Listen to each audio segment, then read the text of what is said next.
श्रोतेहो नमस्कार. ऐसी अक्षरे रसिके या कार्यक्रमामध्ये वेगळ्या वाटेवरची पुस्तकं ही मालिका आपण ऐकतोय. आज या मालिकेमध्ये ऐकूया एकाकी पक्षी या राजेंद्र चौधरी यांच्या पुस्तकाचा डॉक्टर वसुधा सहस्रबुद्धे यांनी घेतलेला आढावा. या कथासंग्रहातल्या पहिल्या कथेचं नाव हनुमान आहे, परंतु ही धार्मिक नाही. यामध्ये गृहनिर्माण संस्था निर्माण करताना बिल्डर भाडेकरूंना कसं फसवितात, कशी फरफट करतात याबद्दलचा उहापोह आहे.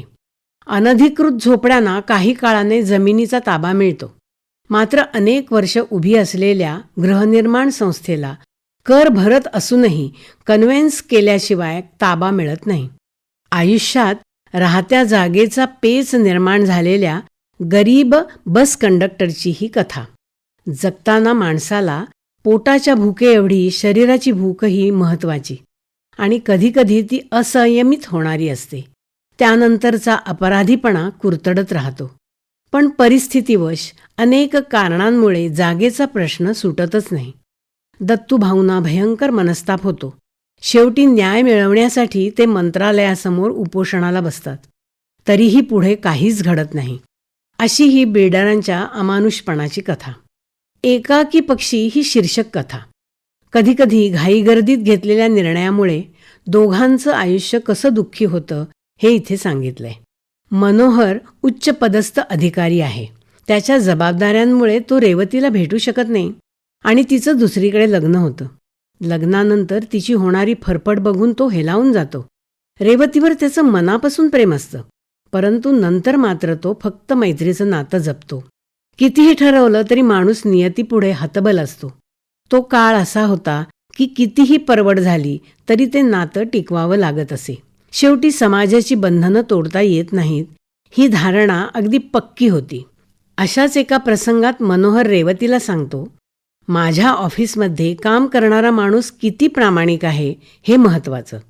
तुलाच नव्हे, कठीण परिस्थितीत असलेल्या कोणत्याही स्त्रीला मी अशीच मदत करीन. रेवती चकित होऊन त्याच्याकडे पाहत राहते. तिला वाटतं आपण थांबलो असतो तर हाच आपला नवरा झाला असता. मनोहरच्या मागे लावलेलं चित्र पाहून तिला वाटतं एक पक्षी असाच दूर दूर जातो आहे एकटाच. आणखीन एक कथा शरदिनी. यात खूप वेगळी सामाजिक समस्या मांडण्याचा प्रयत्न केला आहे. बलात्कारामुळे उद्ध्वस्त झालेल्या स्त्रीच्या जीवनाचे बारकावे टिपले आहेत. पंकजला वाटतं शरदिनी साधी सरळ मुलगी आहे. ती त्याला मित्र मानायची. शंकर आणि शरदिनी पतिपत्नी आहेत. त्यांचा एकमेकांवर खूप विश्वास आहे. एका कठीण प्रसंगात शंकरने तिला साथ दिली म्हणून तिला त्याचा अभिमान वाटतो, पण पुढे तो खूप दुर्बल होऊन जातो. पंकज आणि स्मिताची अशीच बसमध्ये भेट होते. पंकजला स्मिताचं निस्तेज, निराश दिसणं रहस्यमय वाटतं. नकळत दोघे एकमेकांकडे आकर्षिले जातात, तरीही संकोच असतोच. तिची आई, पाय तुटलेला बिरजू, चरसी माणसं अशी रेल्वे स्टेशन अनेक पात्र घेऊन कथा पुढे जाते. चरसी माणसांकडून रेल्वे स्टेशनवर शरदिनीवर बलात्कार होतो आणि तिचं आयुष्य उद्ध्वस्त होतं. स्मितासुद्धा निराश असण्याचं कारण तेच होतं, परंतु पंकज तिला आधार देतो. समाजातला ठसठसणारा कोपरा या 3 दीर्घ कथांमधून व्यक्त होतो. माणसांच्या भावभावनांचं अतिशय सूक्ष्म चित्रण करणाऱ्या या प्रत्येक कथेत नाटक दडलेलं आहे. विरोधी स्थिती आणि प्रभावी पात्र ही या कथासंग्रहाची बलस्थानं आहेत. एकाकी पक्षी या राजेंद्र चौधरी यांच्या पुस्तकाचा डॉक्टर वसुधा सहस्रबुद्धे यांनी घेतलेला आढावा आत्ताच आपण ऐकला. वेगळ्या वाटेवरची पुस्तकं या मालेमध्ये. या कार्यक्रमाला निर्मिती सहाय्य केलं होतं रत्ना मगरे यांनी आणि सादरकर्त्या होत्या ज्योत्स्ना केतकर.